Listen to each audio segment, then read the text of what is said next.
police are appealing for witnesses after the body of a woman was found dead in woodland on the outskirts of Leeds. This whole area was closed off, this whole area here. It was frenzied.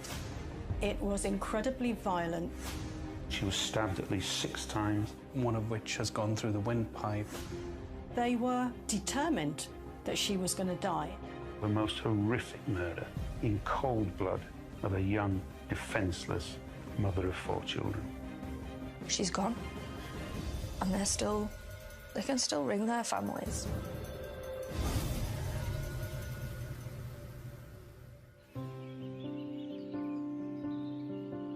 On the outskirts of Leeds lies the parish of Potter Newton, close enough to the hubbub of the city centre, yet a stone's throw from the family-friendly suburb of Chapel Allerton.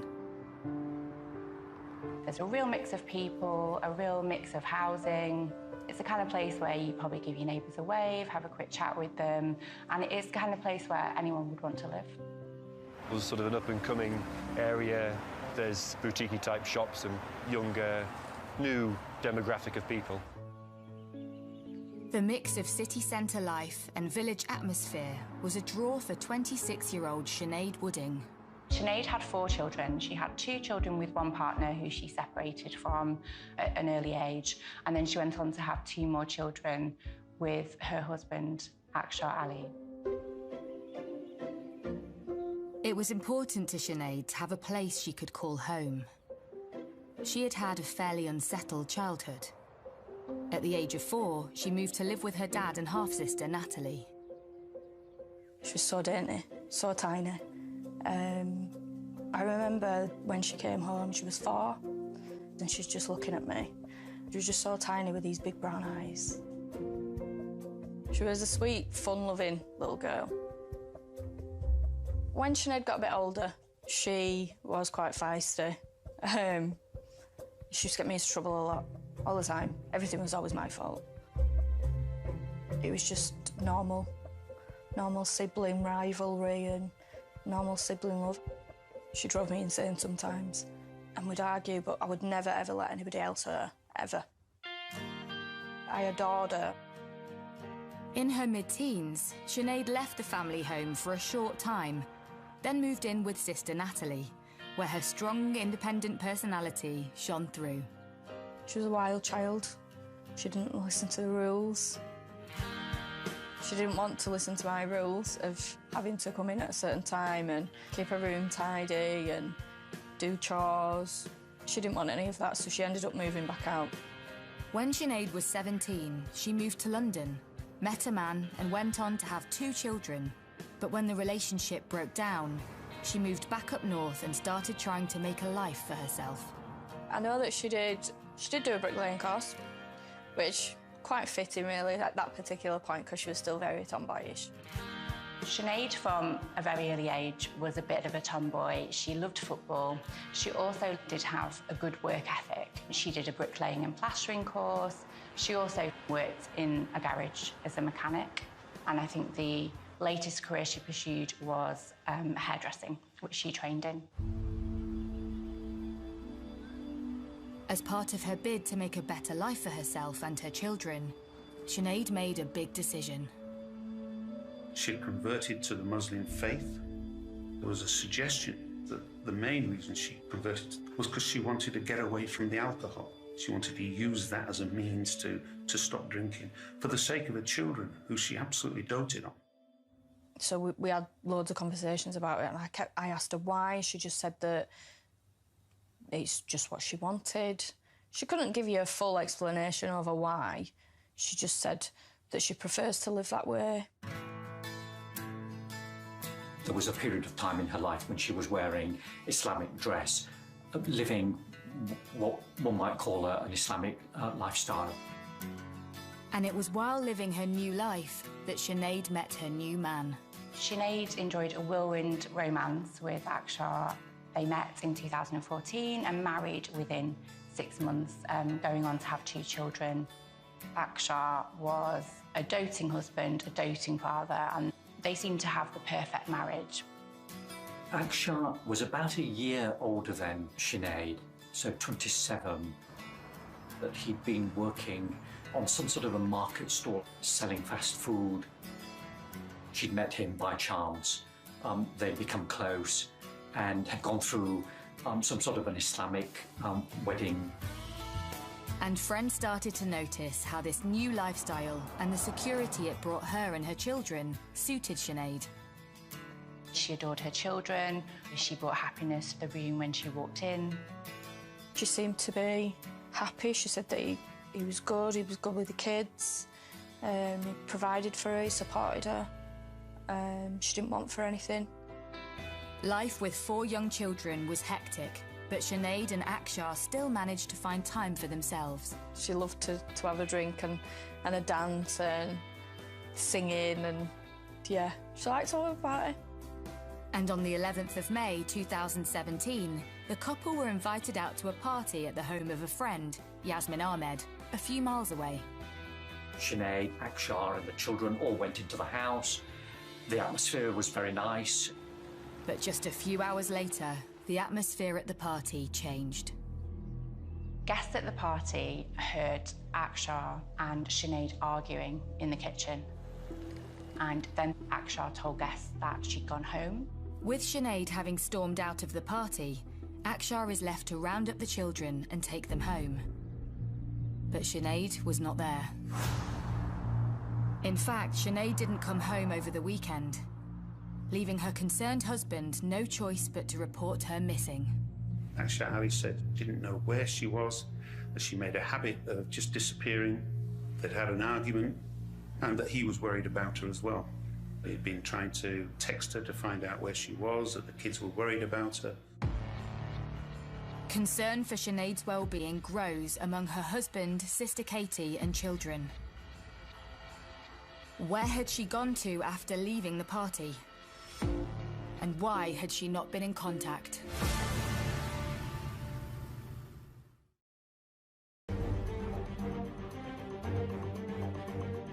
On the outskirts of Leeds, Sinead's other sister Katie rallies around a concerned Akshar Ali after he reveals he's not seen wife Sinead for 3 days since she stormed out of a party at friend Yasmin Ahmed's house. And he said that they'd fallen out, that Sinead had got drunk, and that she stormed out of the house and you haven't seen her since. Having reported Sinead missing to the police, they need to look into her background. Did she often disappear? Who might she have met? Was she hiding any secrets? Sinead had been reported missing, and the first thing the police will do is a kind of a victimology. So they will look at Sinead's history. Is she the type of person we would expect to go missing? Was she unpredictable? And there was a record, if you like, of Sinead having problems with alcohol and being unpredictable. A missing person investigation is launched, but immediately, everything changes. A body has been discovered in woods near Alwoodley Crags by a group of runners. The badly burned body is yet to be identified. The body of a woman had been found at a place called Alwoodley Crags. In the morning, she had been set alight. The body was found by joggers. That body had been wrapped up in a duvet, trussed up with wire, doused in petrol and set alight, where it was found by the joggers. The body had been badly burned and in fact was still smouldering. Immediately, police launch a murder investigation. The initial response of the police, of course, would be to cordon the area off. They know a woman has been murdered, and the job is not just to find out who she was, but how she died. This whole area was closed off. This whole area here, all the car park was closed off. There was tape everywhere. It was all cordoned off. And then eventually they got out all of the bracken and all the undergrowth, and it was all pulled into the car park, I suspect, to be checked through. News of the murder soon spreads. Chaplallerton, you don't expect anything like that to happen there. It's really middle class. Like, you know, you don't expect people's houses to get broken into, never mind to have a murder down the road from that area. It's bizarre. It was a very shocking crime at the time, not something that happens around here. So I think a lot of people were obviously very worried that somebody in the community could do something like that. Killing somebody in that way, burning a body. People were very, very concerned that somebody out there who could come in here or come to any shop in Chapel Allerton. Yeah, very worrying, really. Police cordon off the crime scene and the body is taken for a post-mortem to identify the victim and establish a cause of death. Fortunately for the police, although most of the body was burnt and damaged, the left thumbprint was not damaged by charring or burning, and they took a print from that and were able to identify the body of the unknown individual as that of Sinead Wooding.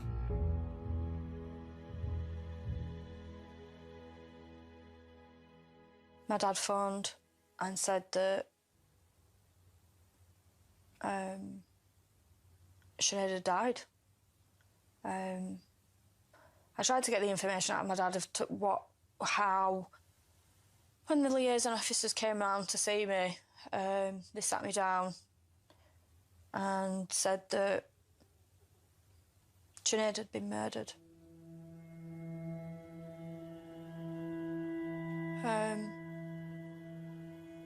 They couldn't tell you a whole lot at that particular point, because obviously it's an investigation. They just said that she'd been found and where she'd been found.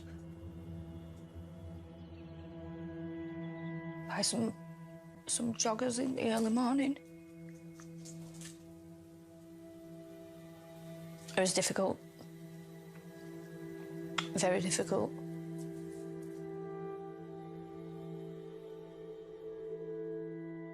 What would be going through the investigators' minds is, why was Sinead murdered? They won't have known how she was murdered. What they will know is that for some reason her body was bound by wire, wrapped in a duvet and set alight. That's actually quite unusual in the UK. And there could be all sorts of reasons. To hide the wounds, to burn any trace evidence of the murderers. It might have been to hide the fact that she was who she was, to completely hide her identity, who knows? The first thing that you need to do as a pathologist is to initially assess that body, look at the degree of damage, look at what evidence may still be available, and then, as quickly as is practical, to move on to answering the question, has this person died because of the fire, or is this fire an attempt to destroy a body or conceal evidence? Initial examinations of Sinead's body give police a crucial piece of information.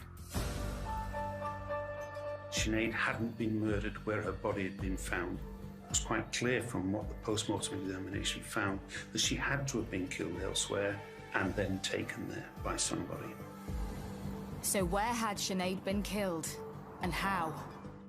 Police desperately need to know where Sinead disappeared to after leaving the party. As the examination of that body goes on, the injuries, the stab wounds will begin to reveal themselves. There is 6 stab wounds, one of which has gone through the windpipe, and we have head injuries in keeping with the use of a claw hammer.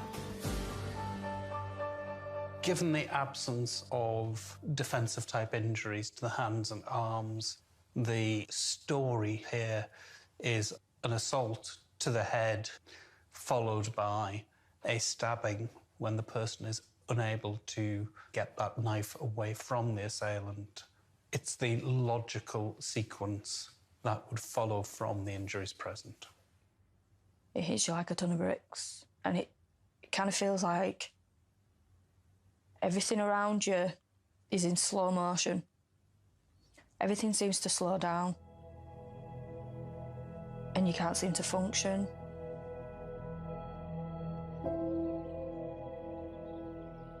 With police having established Sinead was murdered elsewhere and her body then wrapped up, moved and dumped in the woods before being set alight, They are left with many unanswered questions.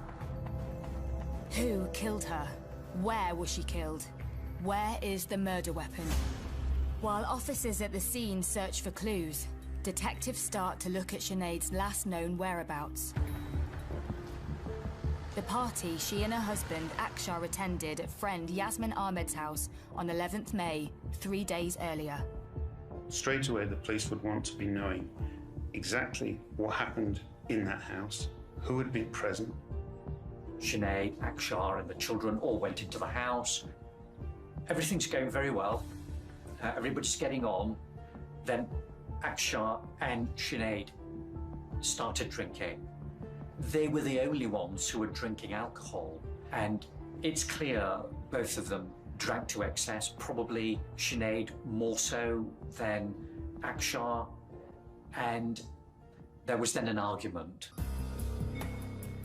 He then leaving the kitchen area, coming into the living space and saying, I want everybody to get the children ready. We're going back home. Sinead left the house via the back door. So the party at Yasmin's house dissipated and ended, and the children were all taken back home by Akshar. But when Akshar returned home, Sinead was not there. He'd been trying to text her to find out where she was, that the kids were worried about her, all this sort of thing. Police need to establish where Sinead went to after leaving the party. But then a discovery is made at the woods, close to where Sinead's body was found. The police found a piece of paper, a petrol receipt. They were able to identify the petrol station where the car had filled up. They got the CCTV, identified the car. Police discover CCTV footage of the car being driven through the streets of Potter Newton late on Saturday, 13th of May. Could this be the car which transported Sinead's trussed-up body to the woods before being set alight? Police seize the car for forensic examination. Is there sign of Sinead having been inside?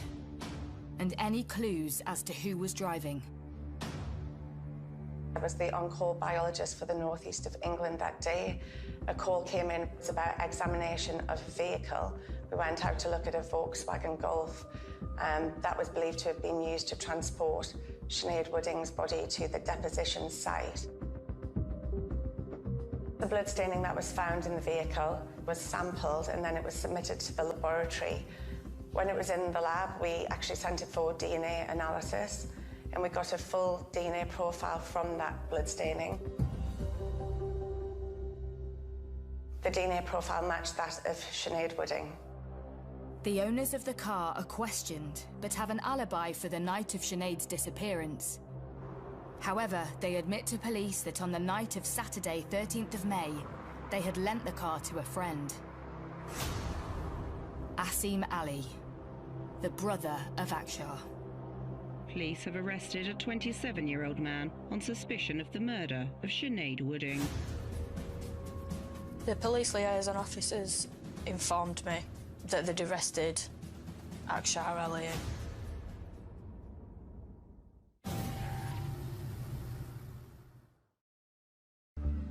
In the quiet suburb of Potter Newton on the outskirts of Leeds, police investigating the murder of Sinead Wooding have discovered a vehicle which they believe was used to move Sinead's body.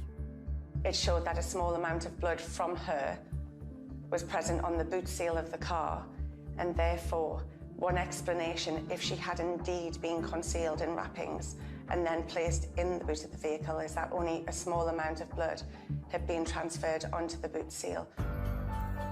Having discovered the car was lent to Akshar Ali's brother Asim the night before Sinead's body was found, both men are arrested, sending shockwaves through the community.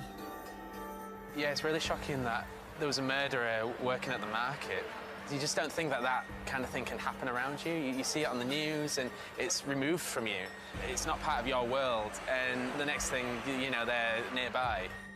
Police may believe they have the right people in custody, but still have no idea as to where Sinead was murdered and why. So investigators are always conscious that they need to establish the motive for someone's murder. Detectives start to delve into Sinead's marriage to Akshar. They found out that the relationship between Sinead and Akshar Ali was not a good one all the time. She really tried to kind of present this perfect relationship, perfect family. There was some suggestion that they'd agreed at some point that they would spend some time apart. She'd also started wearing Western clothes again, something that to him would have signified a loss of control over her, something that he just couldn't tolerate. Sinead had converted to Islam in a bid to take control of her life and give up alcohol. But police discover that as her relationship deteriorated, she started drinking heavily and confided in friends she wanted to leave. We now know that Akshar Ali was a very, very controlling individual. She wasn't even allowed to see her friends. She was discouraged from seeing her own family. So, to a large extent, she was a very isolated individual. She'd been thinking about leaving him. She'd been hesitant to do that, largely because of the children who she doted upon. She's got this record of having a problem with alcohol, of being maybe a bit unpredictable and maybe a bit violent. Now, with that record, if her husband was to make any kind of complaint, she may lose her children, and I think she was very frightened about that. He will have used the children as a means by which he could just keep control of her.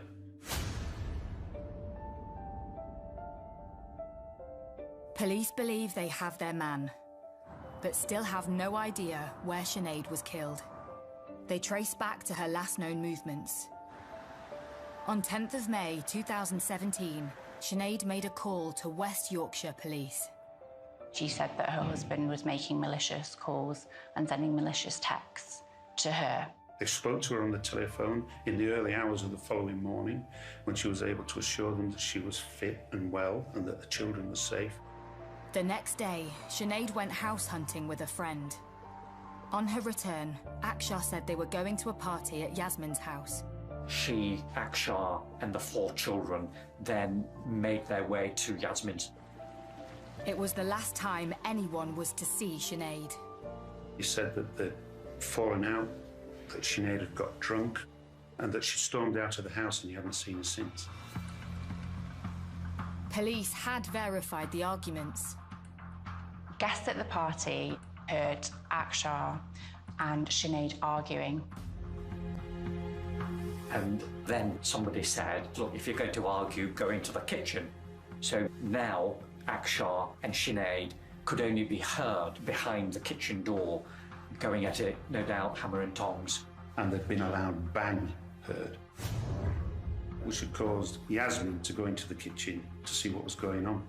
She came back out again a few minutes later, saying, oh, it's just Sinead, she's drunk, she's bumped into something, there's nothing to worry about, and the party carried on. Akshar maintained that following the argument at the party, Sinead vanished. But now police start to ask, did Sinead really leave the party? Having identified Akshar Ali, the police spoke to Yasmin, and it became clear that the 2 people who had last seen Sinead before she died were Akshar Ali and Yasmin Ahmed, and that the location at which they'd been was Yasmin Ahmed's home. And so the police then targeted Yasmin's home as being the most likely location at which Sinead had been murdered. 2 days after the discovery of Sinead's body in Woodland, crime scene investigators swarm Yasmin's house. The fact that some people who had been at the party were saying that they did hear a loud bang and that they didn't see Sinead after that. The police very, very quickly decided, we're going to get into that house and we're going to search it, and search it thoroughly. But what they discover is disappointing. The initial police and forensic examination found no trace of Sinead having been attacked in the kitchen. There was no blood or anything like that.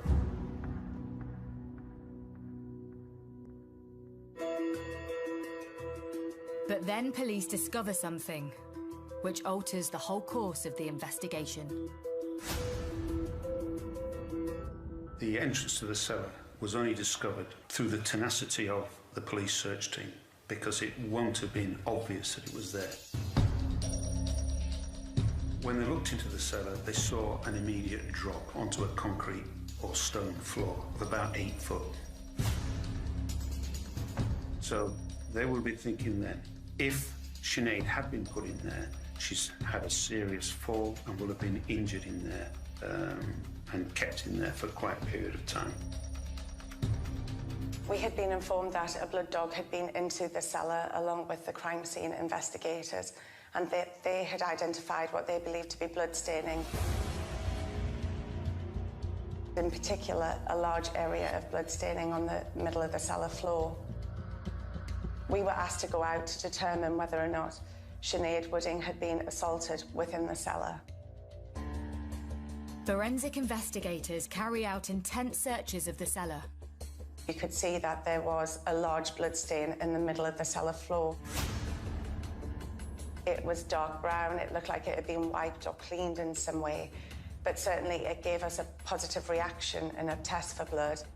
And in my opinion, somebody had really been laid there for a period of time whilst injured and bleeding. As we were looking at this blood staining, it became evident that there had been some attempts to clean the walls as well.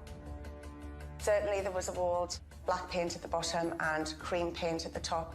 The cream paint looked very clean compared to other surfaces, and there was some scoring in the paint as well, which suggests it might have been cleaned with a scourer. Once we got our bearings in the cellar, we could actually see that blood had been distributed on the walls, in particular around the foot of the ladder.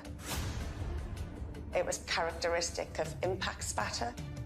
There were clear blood spatter patterns, and that in itself tells you there have been impacts into wet blood. The size of the droplets will be telling you how hard that impact is likely to be. The direction that they've flown will tell you something about whether somebody was moving or stationary. We tested blood staining from that area, and the blood staining was found to match that of Sinead Wooding. So my assessment of what happened in that kitchen is that Sinead was attacked in there, probably after an argument, and bundled into the cellar, where she fell to the floor some 8 foot below onto a hard surface. I think she was alive, and I think she was then murdered sometime afterwards in cold blood. We know she was stabbed at least 6 times. We know she was hit on the head at least twice, presumably using a claw hammer and a knife. Police now believe Sinead was killed in the cellar. Her body left there for 2 days, before being wrapped in a duvet, dumped in woodland and set alight. The cellar was then cleaned in a bid to remove all evidence of a murder. Police believe Akshar could not have carried out the crime alone, and arrest Yasmin Ahmed. Akshar Ali and Yasmin Ahmed were subjected to interviews over the following 2 or 3 days. Neither of them admitted their part in killing Sinead. They said they had no idea what had happened. By this stage, the police knew that a concerted effort had been made to clean up the crime scene. Who did that? Police also arrested a woman by the name of Vicky Briggs, who actually lived with Yasmin Ahmed. Police now have 5 people in custody. Akshar Ali and Yasmin Ahmed on suspicion of murdering Sinead Wooding, plus Yasmin's housemaid Vicky Briggs, Ali's brother Asim, and 1 other on suspicion of assisting an offender. But why would Yasmin Ahmed kill her own friend, Sinead? Police soon discover that while Akshar's relationship with his wife was breaking down, he was growing closer to mum of 3, Yasmin. They became really close friends, and there was this issue as to whether they were involved in a relationship. Sinead was unhappy that Akshar, when he was going home from work, used to go and see Yasmin first, used to spend a lot of time at her house. And that did lead to some conflict between Akshar and Sinead, because Sinead was, let's say, jealous that there was something going on between them. a sexual relationship. Were Akshar and Yasmin having an affair? Had they wanted Sinead out of the way? As both are charged with murder, the question remains: who dealt the fatal blows?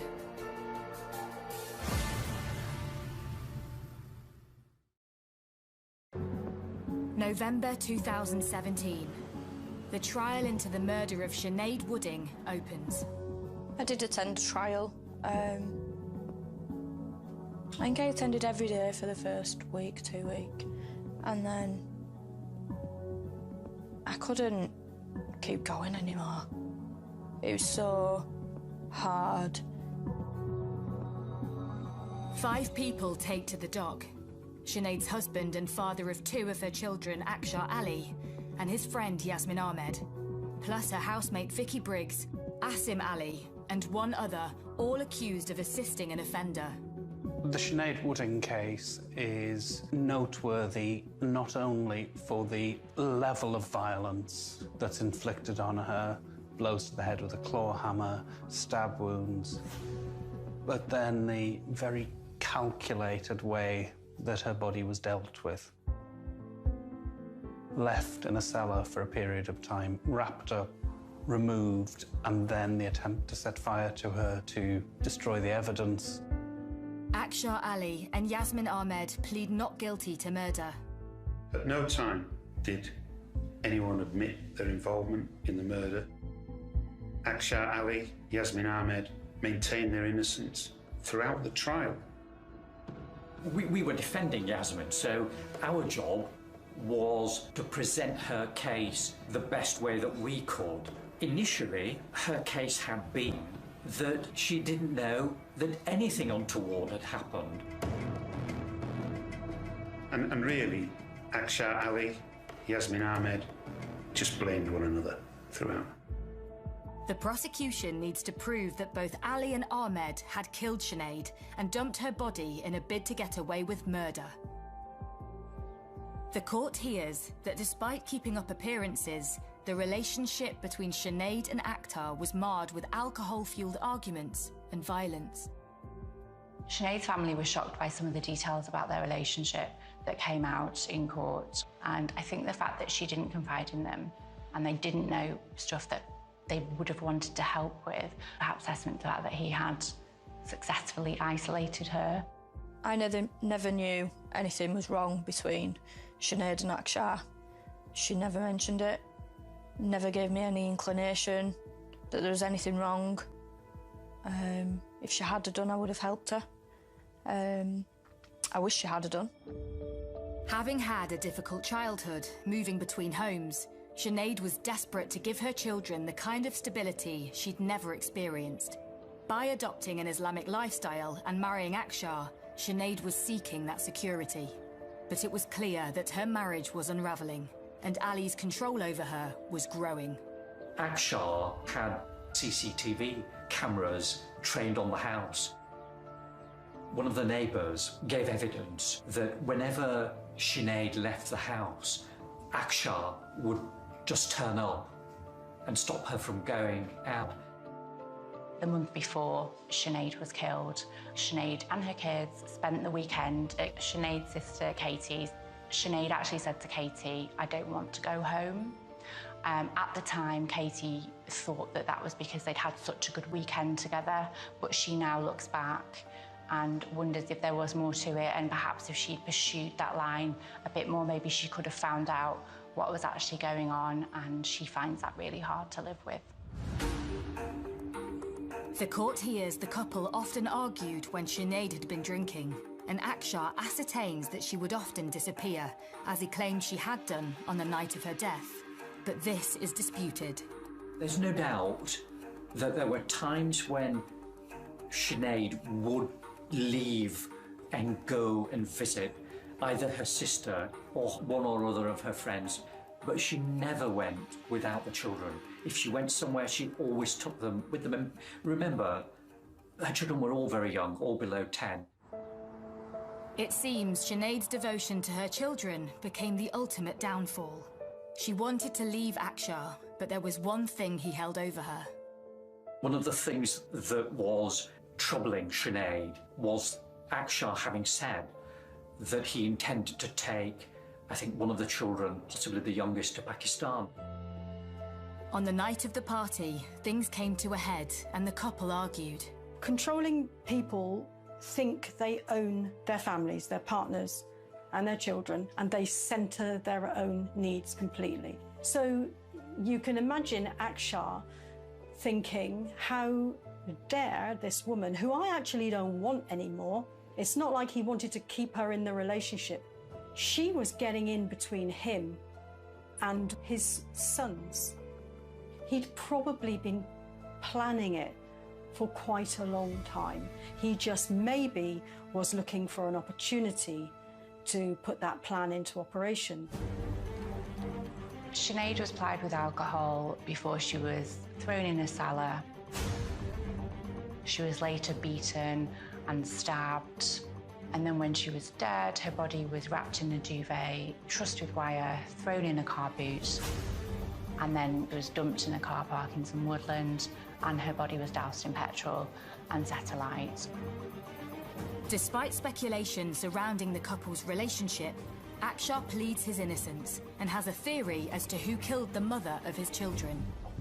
Akshar's story that he and Sinead had the argument that the other people in the house had overheard, and she had just stormed off. And that was the last he saw of her. He said the only logical explanation for Sinead's body having been at some point in the basement of Yasmin's house was that at some point Sinead must have come back to Yasmin's house. And it must have been Yasmin who murdered her. Akshar Ali believed there was no scientific evidence linking him to the killing, and the killing happened in Yasmin's house. Realising she was now in the frame, Yasmin changes her story. Her case was she played no part in the actual murder itself, that she had become involved in cleaning up the cellar. After all, it was her house, and she would be a prime suspect if there wasn't a clean-up, and if the body remained there, she would be the prime suspect in the killing. So she had a motive to get rid of the body. But the prosecution's case remains that both Yasmin and Ali were involved. Sinead did confide in people that she was being assaulted. She did tell people that she was unhappy, and she did articulate to some extent that this was domestic abuse. Sinead was definitely a victim of domestic abuse at the hands of Akshar Ali. There was a controlling bully. There's no doubt in my mind that he coerced and controlled Sinead for most of the time that they were together. He will have used the children as a means by which he could just keep control of her. And I think the motive for the murder was that ultimately she had had enough and decided that she was going to leave him. The jury sees CCTV footage from the night of the 13th of May 2017, which caught Yasmin and Akshar walking along a road near her house. They then borrowed a car from an acquaintance and moved Sinead's body from Yasmin's house to Alwoodley Crags and set it alight. That footage, along with the evidence at Yasmin's house, is damning. The jury saw through that and quite rightly convicted them both of a most horrific murder of a young, defenceless mother of 4 children. Domestic abuse is a choice, and Akshar Ali chose to be an abusive, controlling partner to Sinead until he lost control, and then, in cold blood, he decided to kill her. Akshar's brother Asim, plus the other defendant, are cleared of helping to assist an offender, but Akshar, Yasmin and Vicky are all found guilty. Akshar Ali and Yasmin Ahmed were both sentenced to life imprisonment, with a recommendation that they serve at least 22 years before they become eligible for parole. Vicky Briggs received 4 years imprisonment for helping cover up the murder. Sinead's family are in court to see her killers face justice. She's gone. And they can still ring their families and speak to their families and say, I love you, or I miss you. Sinead don't get to do that anymore. So I just think, no matter how much time they got, it would never be enough for what they've done. But in the bigger picture, that's a long time. And it's nothing more than they deserve.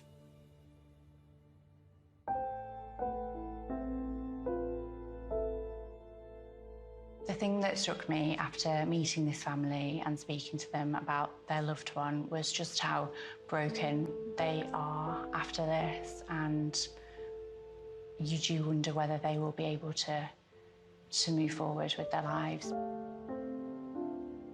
Losing Sinead has given them a life sentence, and I don't know if it's something they'll be able to come back from.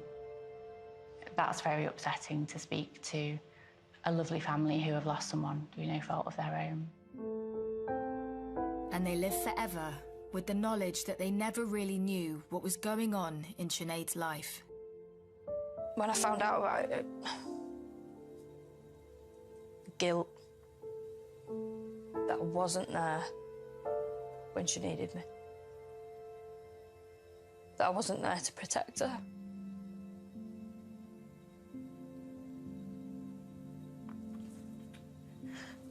And I should have been, because I'm a big sister. And for Sister Katie, Sinead is always in her thoughts. Always playing with the butterflies, always trying to hide. My beautiful little sister was always by my side. I will always have our memories. I could never say goodbye. Not now, not then, not ever. Forever asking the question why. I will always have our memories no one will ever see. The moon, the light, the sky at night, no one can take them away from me. I will always love you, Shady, and when I feel that breeze, I will look up to the sky at night. I will always have our memories.